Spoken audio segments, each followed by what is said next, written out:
ઓય સીતા, આજે કંઈક બનાવવાનું નહીં? શું ખાવું છે તમારે? દહીંપૂરી. ઓકે, તો તમારે દહીં પૂરી ખાવી છે? હા. હા, તો તમે બેસો, હું તમારા માટે બનાવી લાવું. ઓકે. તો મિત્રો, દહીં પૂરી બનાવવા માટે સૌપ્રથમ આપણે બાફેલા બટાકા લેવાના છે અને તેમાં 1 ચમચી ગરમ મસાલો, 1 ચમચી કાશ્મીરી મરચું અને અડધી ચમચી મીઠું એડ કરી દેવાનું છે. હવે આપણે આ રીતનું તેને સારી રીતે ગૂંદી લેવાનું છે, જેથી મસાલો સારી રીતે મિક્સ થઈ જાય. હવે આપણે પૂરી લઈ હાથ વડે આ રીતનું વચ્ચેથી ફોડીને એક પ્લેટમાં મૂકી દઈશું.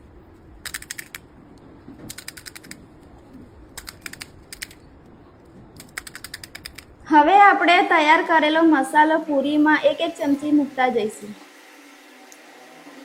હવે તેમાં ડુંગળી એડ કરવાની છે, ત્યારબાદ ટામેટા એડ કરવાના છે, ત્યારબાદ તેમાં લાલ મીઠી ચટણી એડ કરવાની છે. હવે તેમાં ગ્રીન ચટણી એડ કરી દઈશું. ગ્રીન ચટણી એડ કર્યા બાદ આપણે તેમાં દહીં એડ કરી દેવાનું છે. હવે તેમાં ઉપરથી નાયલોન સેવ એડ કરી દેવાની છે. ઉપરથી તેમાં થોડા ધાણા એડ કરી દઈશું. તો મિત્રો, દહીં પૂરી ખાવા માટે તૈયાર છે.